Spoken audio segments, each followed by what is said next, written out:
Thank you. Thank you, Chris.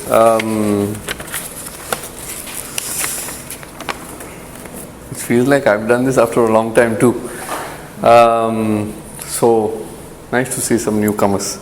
Okay, so like Chris already gave us a kind of a hint of where we are. Do some of these lights cut off, or maybe the first row so they can see? Better? Can you see a black screen? Okay. So Chris kind of gave us a hint of what this session is about. But most of you all have already picked up on this, because if you all go to the malls today, what do you all see in and around the malls? Christmas decorations. So you all know that it's around the corner, right? You can sense it, right? So who's done this? These are our great marketing and strategic minds who are luring you to buy now, right? So they already started the season. So we must, in a sense, thank God that these great minds of marketing and whatever, at least are tuned to the fact that Jesus was born, right? I mean, however much you might say, no, it's not the right time, whatever, that's the fact, okay? So, but is this all there is to Christmas? This decorations and wishing for my gift, and the kids will pray to Santa Claus. Is that all there is to Christmas? Because if we had to govern our lives based on what the mall said, then we would be buying for Eid and Diwali and God knows what other festivals there are. Okay, but there's something more, right? And our Catholic Church kind of starts off by saying yes, there is, and in a very, very profound way. And Chris kind of led to that, and that is called the season of Advent. Very good. Now I was going to ask you in my notes one word to describe Advent, but Chris already said it. So what is one word to describe Advent?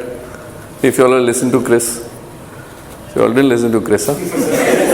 Closing eyes and praying hard. Good. So one word to describe Advent. Not Advent like W-E-N-T, yeah? Not Advent. Advent. Huh? One word to describe Advent. Anybody? Just one word. Waiting. Coming, correct. I'm not going to count because my wife, someone's cheating. Okay. So, it is important, those of us who don't know, the Catholic Church says we, so all of us, start our year, our liturgical year, by the season of Advent. So there's something to it, right? There's some significance. Pope Francis's year of mercy starts on the first day of Advent. So there's something to it, right? I mean, why would he wait? Like, he's already announced it's going to be the year of mercy. Why would he wait for the first day of Advent? There's something to it, right? Now, for many years, I've felt.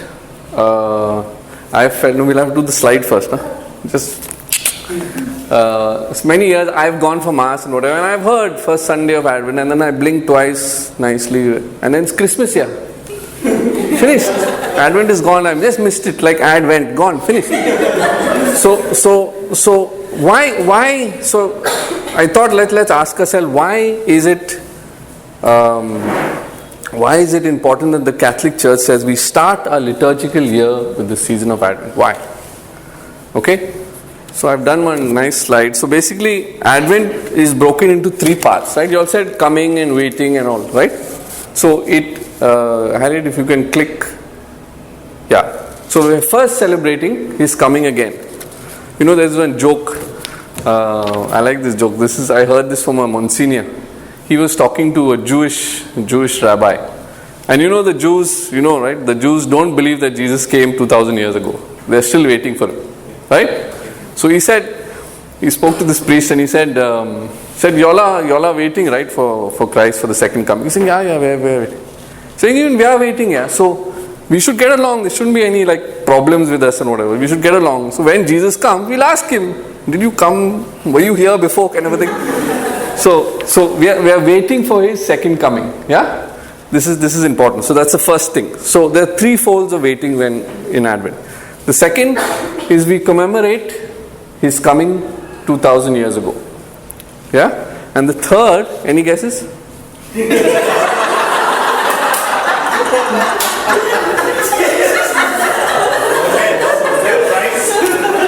No man, I gave my chocolate away. Okay, so the third is he exists here and now. You believe that? No, maybe yes. In the Eucharist? No, yes. Sometimes. Okay. Now, there's a ton of good information available on a World Wide Web on Advent, right? There's Advent customs and traditions and wreaths and Jesse trees and the historical background of Advent and how it started. Initially, it was not 4 weeks; it was 6 weeks. Did you know that? I didn't know that. Even I found out just now. So there's a lot of stuff on what is Advent, what do they do during Advent, what's the color. This is the color, by the way, of Advent. Purple, right? Why is the color? So there's a lot of stuff. I'm not going to tell you any of that. Because you all can go and find out, right? Go to Google and check. So what I thought, what we will do is we'll go a little deeper. What significance does the season of Advent have for me or for you? Like I said, before, I went for first Sunday Advent Mass, blinked twice, Christmas. Just gone. So it didn't have an impact in my life. So what impact does Advent have for you in your life, right? So if you just keep that question on the next slide. Yeah. Okay, so I thought this is a good question for us to reflect on this season of Advent. Now, some of you might be smarter than me and saying, Ari, but Alan, Advent is still 2 weeks away. Correct? It's not starting this Sunday. We still have 2 weeks to go. Or you didn't know that? Okay. No, so Advent starting in 2 weeks. But why am I doing this session now? I'll tell you in a bit. Okay? Now, so let's focus on this question. Right? And I'm going to show you a video now by this guy who's actually a Protestant. He's written a book on Advent. But it's not that I want to subscribe to what he does. But I thought the question that we are putting here today, what does Advent mean to me? He helps flesh it out a bit. Okay? So he's introducing his book, but I thought we get a sense of what Advent will mean. Yeah?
Because Christmas isn't about the rush and the crush. Christmas is about promise fulfilled. I believe waiting here for you can not only help you recover the joy and the hope of Christmas. I believe that these daily readings and scriptures and hymns and prayers can help you find encouragement in whatever it is that you're waiting for right now. And that's the hope of Christmas. Because at Christmas we say that God is faithful and He cares about us. And Christmas tells us that God's purposes and plans for our lives will prevail.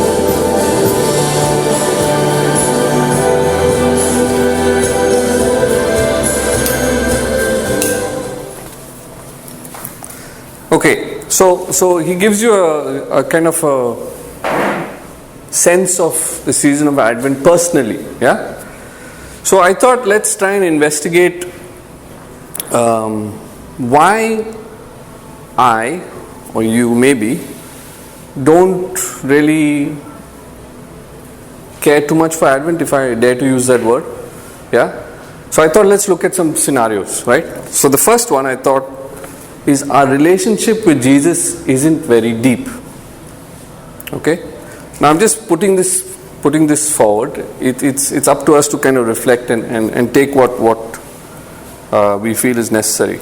So I'm going to ask my dear friend Caroline to stand up. Okay? And I paid her in kind for this job. Okay? So do we all know, now for the newcomers, this is Caroline. She's been one of our oldest members in the group. She still looks young. Do we know that Caroline is expecting a new baby? Okay, some of us do. For the newcomers, obviously you didn't know, right? You didn't. Right? Okay. Now, the thing is, like I am like you should have heard my wife today. Like, fifth part, what is it? So we are excited because I know Caroline. Caroline, you can sit now. Thank you. But what if there was a random couple? By the way, Caroline's husband is Gustav, just in case. Okay. So what if there was a random couple in two meeting rooms down here, and they were expecting two? Would it impact your life? No, right? I mean, okay, good news and all, but it doesn't really matter to me. So for newcomers, perhaps their good news is not really impacting me. Now what if that random couple was Joseph and Mary? Does the dynamic change? So would you agree that your expectation of good news directly relates to your relationship with Jesus? I mean with Caroline or the random couple, or with Joseph and Mary. So if I asked Harriet, is she excited? Harriet's the sister, by the way. If I ask Harriet, she'll be thrilled. If I ask Cotty, she'll be thrilled. She's another sister. she'll be thrilled. Why? Because they're related, right? Like Sasha and myself, we are also thrilled. We're just friends. But the thing is, we know them. We have a relationship with them. We have a deep friendship with them. Right? So it directly corresponds, right? So just that, so our relationship with Jesus, are we excited about His coming? Are we excited about commemorating His birthday? Are we excited about it? If not, our relationship could be questioned. Okay? Second point. Our longing for Jesus is sometimes hopeless. I'll explain that. Think about sometimes, and if you see affluent people, sometimes, not all affluent people are like this, but sometimes affluent people don't really care too much for God or for Jesus. Why? Because if there's a problem, money can fix it. So I don't really need a savior. I don't really need God to save me. Right? Sorry, could you clarify what affluent means? Affluent means like well-to-do, rich kind of. I can solve my problem with whatever I can do. So it's all about me. Okay. So like Lois shared, no? I love that. Thank you for sharing that. I went home every day and prayed in the night and prayed in the morning, just to thank Jesus and Mary for my job. Beautiful. So how we are so kind of grateful to Him. But if I was affluent, and now not all affluent people are like this. I mean, I don't want to kind of generalize. But some, they just don't care. So Christmas becomes another ordinary festive day, like Diwali or Eid.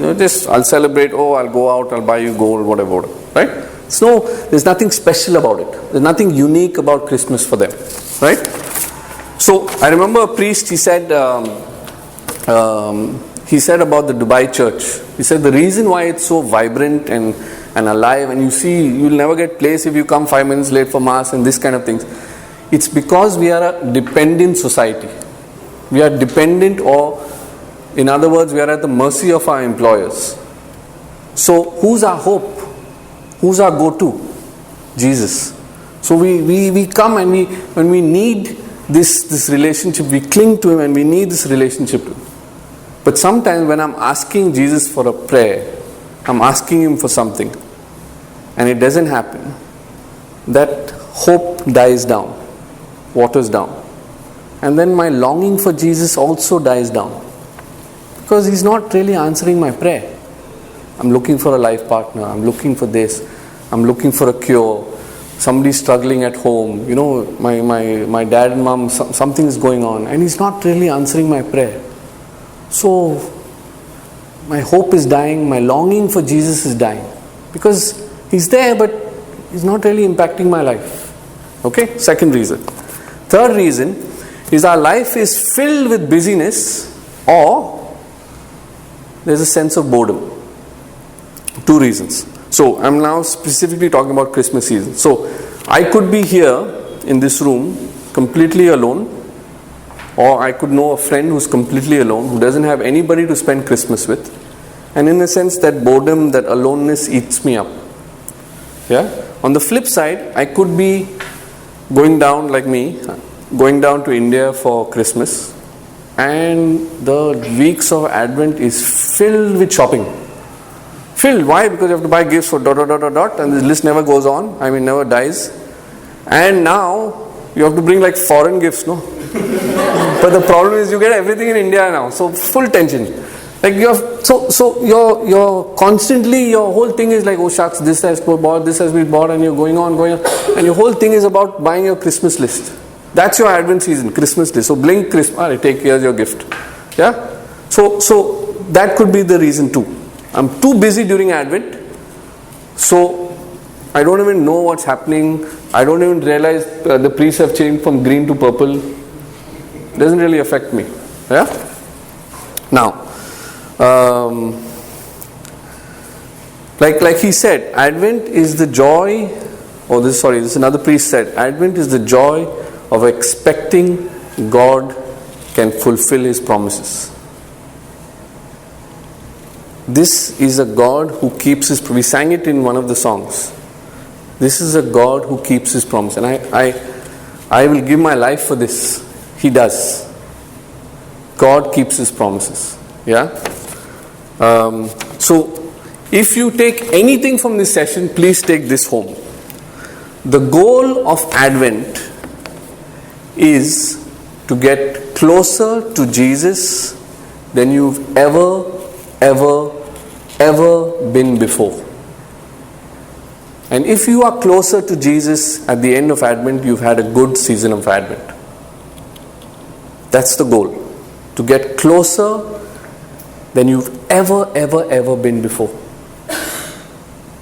And if you've achieved that, you've had a good season of Advent.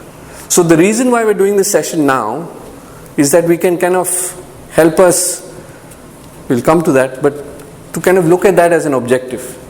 Yeah? So Advent is coming, so and if you really want it, if you really want that relationship with Jesus, if you want that longing with Him, yeah?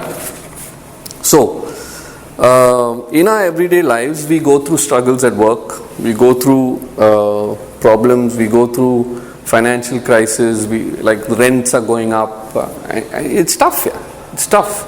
Like today I came, and every time I come to Dubai, I'm complaining about traffic. And Joel was telling me, no, don't come by Sheikh Zayed Road. I said, okay. But something I have to learn. But these are kind of everyday struggles that we're going through, right? Now, So in a sense, we too are waiting for a deliverer. Right?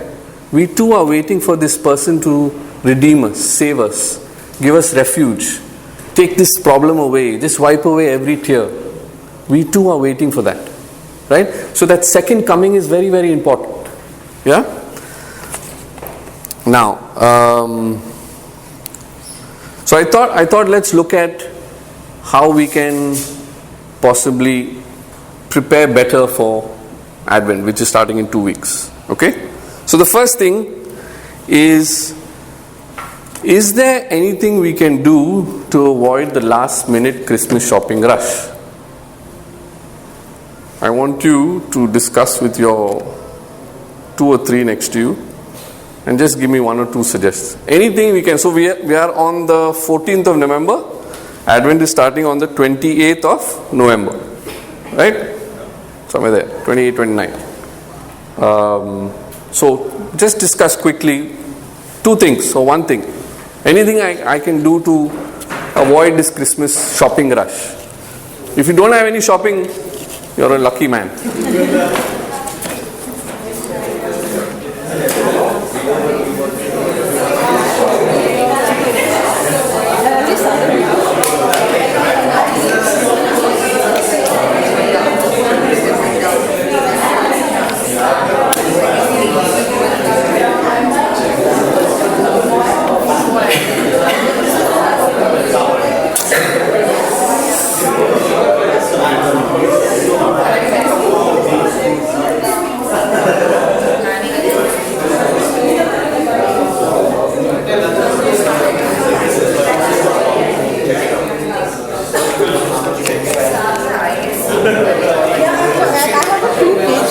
No, it's 5 minutes past. You're 8:30. What's the time now? 8:30. It's 8:30 now.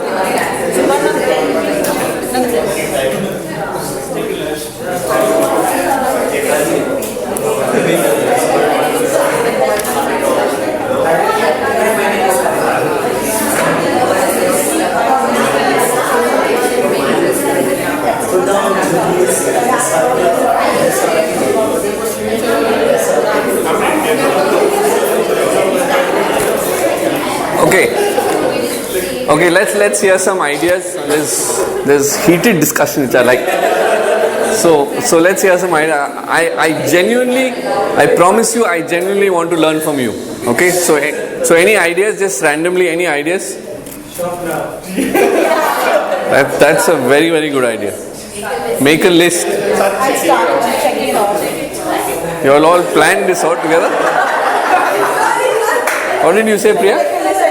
Okay.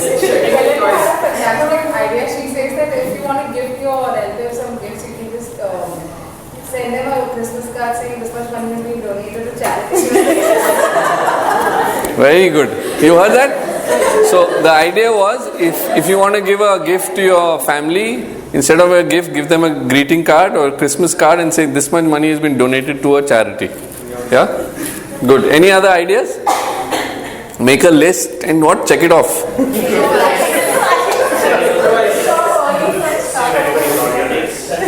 See if anybody is naughty or nice. Okay, good.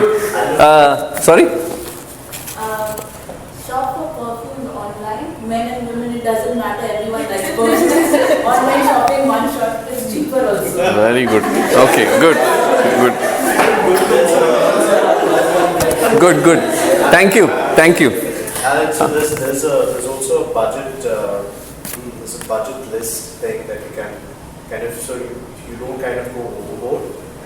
So you set the kind of the Max. the ceiling.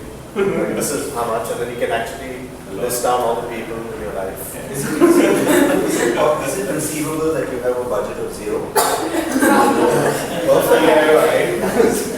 Yeah, you yeah.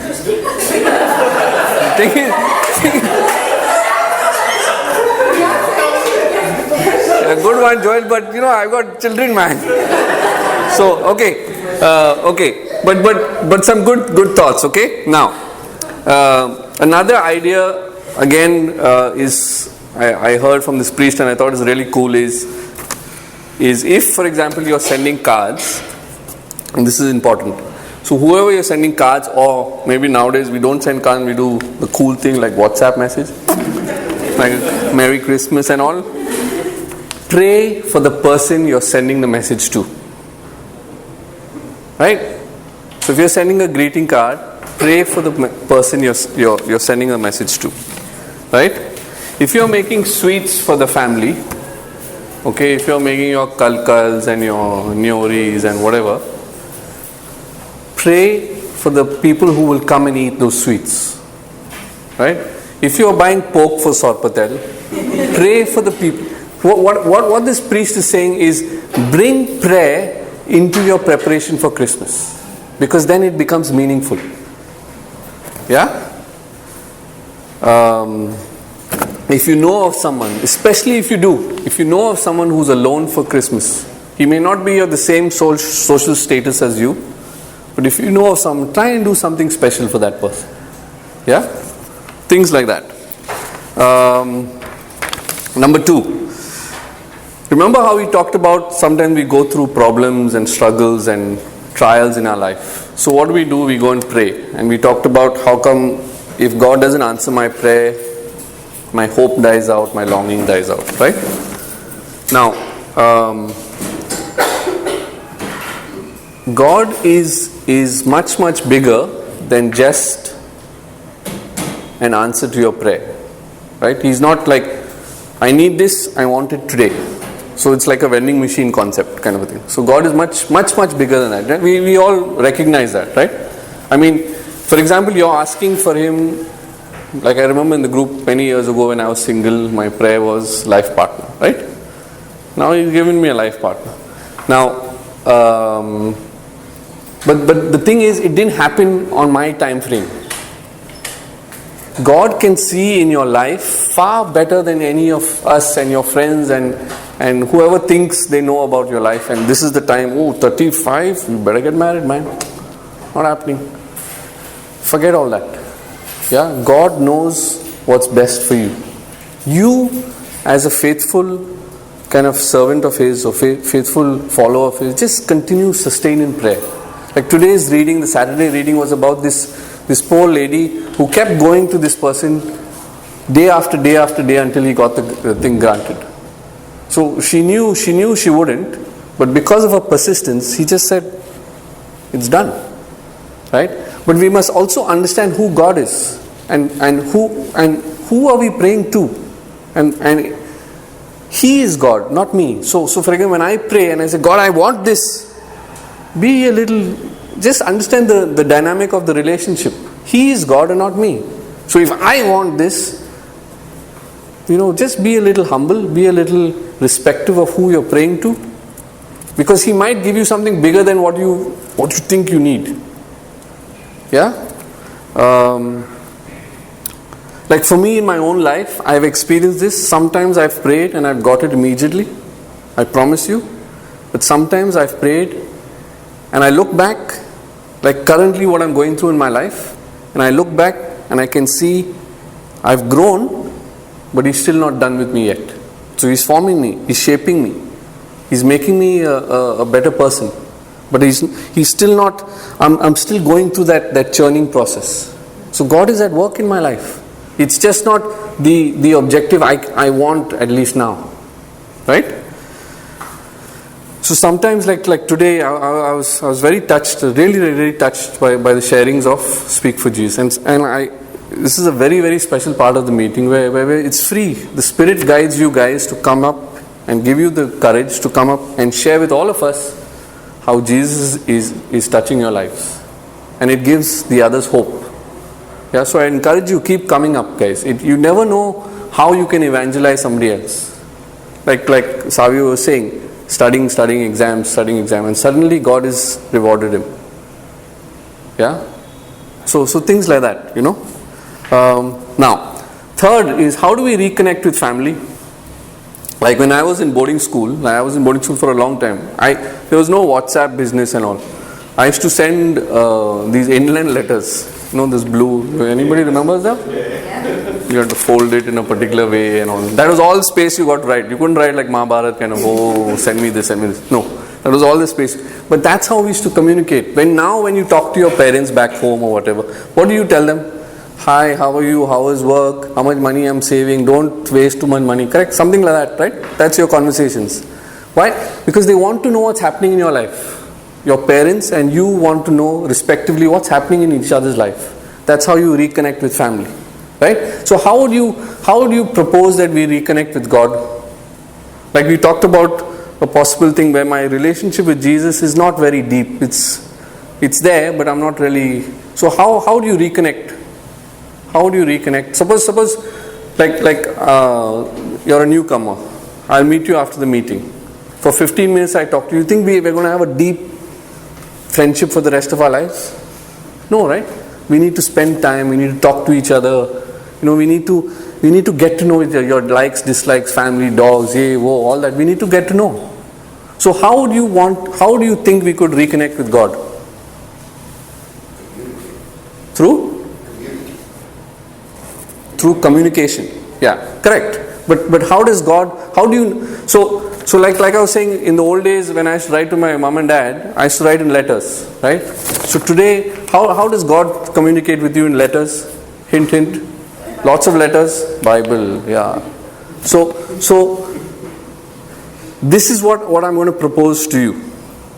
During the season of Advent, I'm going to ask you to try and reconnect with God, scripture-wise. Now I'm not going to say read the whole Bible. I'm not going to say read all the 4 Gospels. But from one Gospel, if you can read minimum the 4 readings, the 4 Sunday Gospels of Advent. And we're going to give you a handout, and we're not going to give it today in case you'll lose it.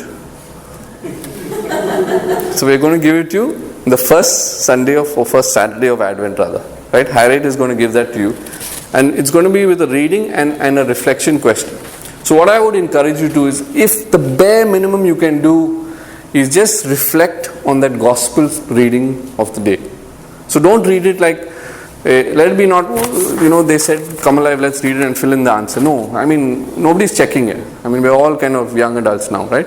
So read it, reflect on it, read it once, twice, thrice. If you can read the Psalms, first reading, second reading, even better. But bare minimum, the Gospel reading.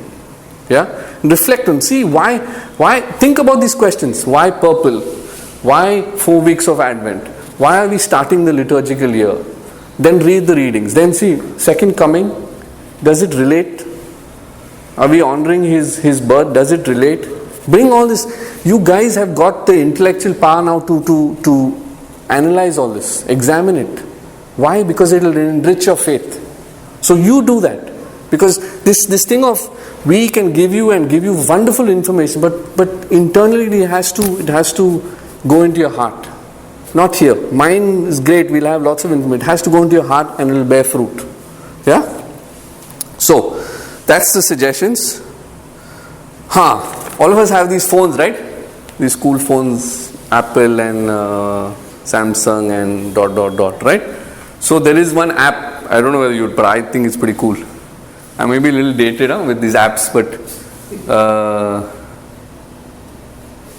I forgot this slide, but basically I said this. But this app is,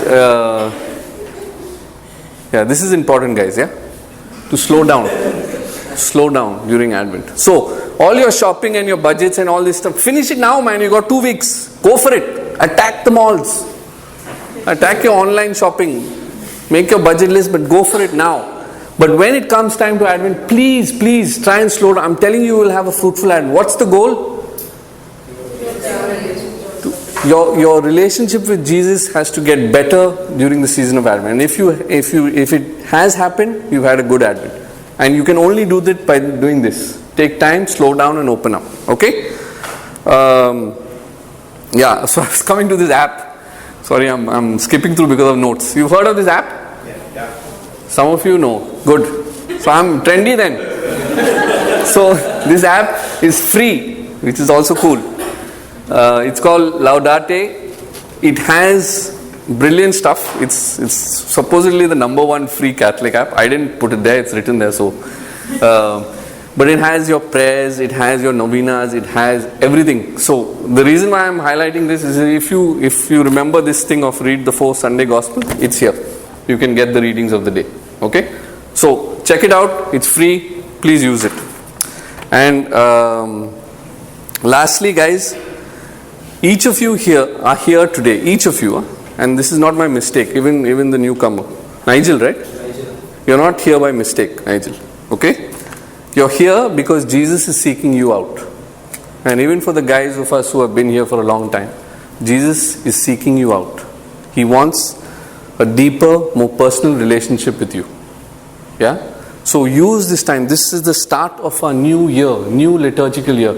So if you've fallen and if you've sinned and whatever, go for confession, start fresh, bang into the new year. Yeah? So I'm going to leave you with this last video, and that's the last thing I'm going to say. Yeah. So, but have a good season of Advent. Yeah.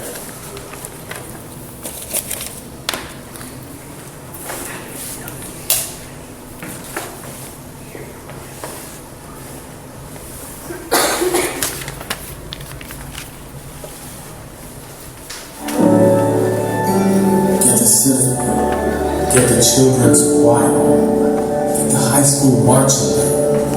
And the dancers. Don't forget the dancers. We're going to play a new song. All of us. Everyone. This will be God's song. It's part of Him. And it's been given to us. And we will sing it from the tallest buildings. It will be the greatest song of all. We will sing it when we are low. We will sing it when we are on a mountain. It is the song of the universe. From its beginning to the present moment. Now, this moment. And it will go on forever because God goes on forever. This is God's song. God the Creator, God the good, God the just, God who brushes His roses off like dust from His shoulders, God the mighty and God the merciful. People will sing this song. People will dance to this song. No lyrics allowed. They will be stopped dead in their tracks. Their words will be turned against them because today they will sing. Today the baby is born. Today the angels break forth. Today darkness cowers in the corner. Today wrongs are righted. Prophecies are fulfilled. Wounds are healed. The hungry stomachs are filled. Today we all get loud. Today Jesus comes to earth. Yes, Jesus, the Messiah. And this is the song we sing. This song